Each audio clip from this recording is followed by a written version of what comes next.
Hello YouTubers!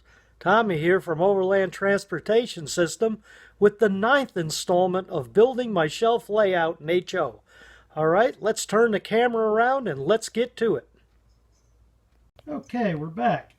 So what we see here now is in the previous video, the yard track that was pre-soldered in pieces on the workbench is now up on top of the layout, and what I've done is put some craft paper down all along the layout and laid the track up on top of it and used T-pins to hold it down.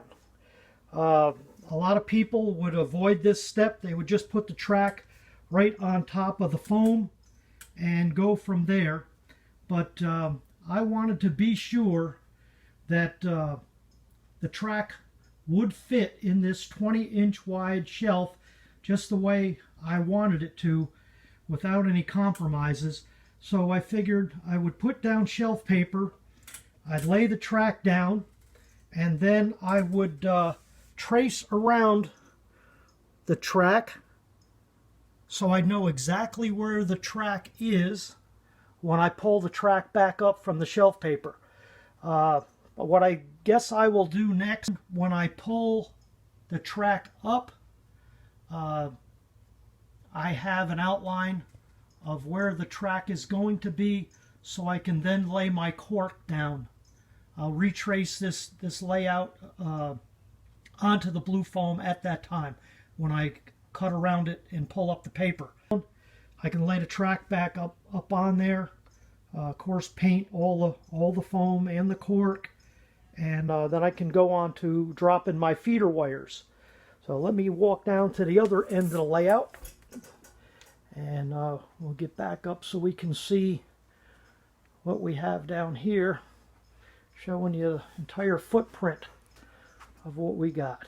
Alright, so end to end, here's what we've got. This end down here is going to be my sawmill, and I'm thinking I'm going to make one big industry in this corner where this flat area here will probably be the log dump.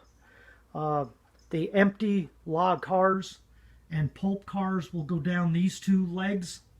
The building will all be in the back, and I'll make my decision if I'm going to do a dry dump or a log pond. I'm not sure yet. I really like the idea of the log pond with the water wheel and the whole bit, but we'll see. We'll see what we're going to do with that. And then over in this area here, these two tracks will be for the making of the plywood and chipboard. So this one leg will be chemicals for formaldehyde. Log that's cut into lumber will be loaded on the flat cars here, and up in this leg here, part of this will be inside a building, which will be box cars inside the building for loading of furniture. And right here you can see where it says no, and you can see where I originally had traced my plan. That was one of the main reasons why I went with the shelf paper, was so I could see what I had done and make changes rather than have a bunch of pencil marks on the blue foam and decipher what I really wanted to do. I could make all my mistakes on paper, cut the paper away, and then I've got my finished track plan to put my cork down. So I'm going to turn the camera off at this point, and we'll be right back in a minute to run a train. Alrighty. Okay everybody, we're back. I've got a GP-9 Seaboard Airline sitting at the other end here. And what I wanted to explain before we give it a test run down the track is that I have used Atlas Code 100 Flex Track on the layout and Pico Insulfrog power routed turnouts. Now they say on the diverging routes to use insulated rail joiners on these Pico turnouts. So my main line would be powered all the way down to this point of the insulated rail joiner had I not temporarily soldered a jumper wire from before the rail joiner to past the insulated rail joiner. Now, the only thing I've got powering the layout at this time is my NCE power cab with a pair of alligator clips hooked onto the stub end of the main line. And that's the only power I've got going to the layout right now, and this run is about 35 foot.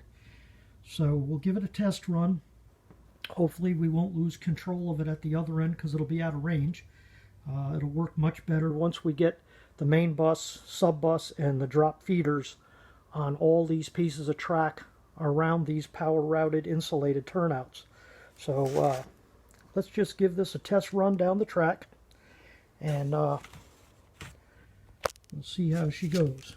Like I said, I'm using the NCE power cab, and let's give her a run.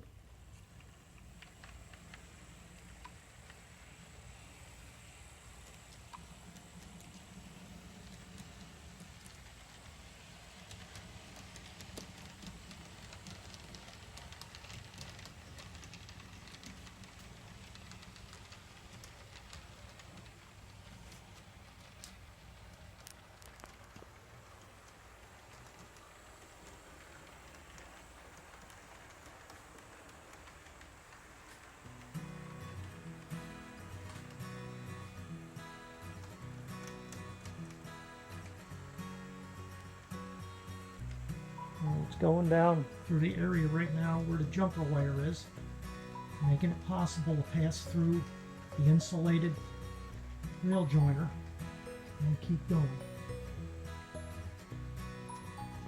Okay, I'm going to go around this bend, and I'm going to slow her down, and back her.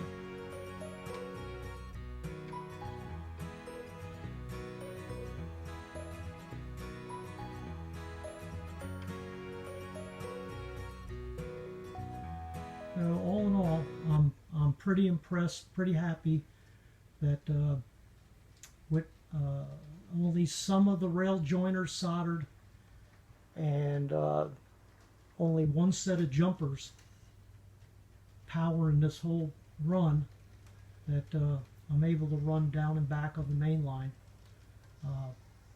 Reason I didn't go any deeper around the curve is when I gave it a test run off camera, I did lose control of it when it was nearing the end of the layout, and it brought up a whole nother locomotive number on its own.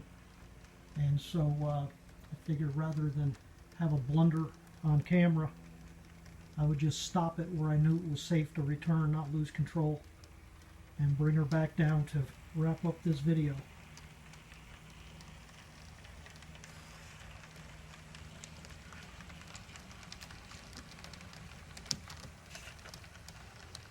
Well, it goes down into the yard.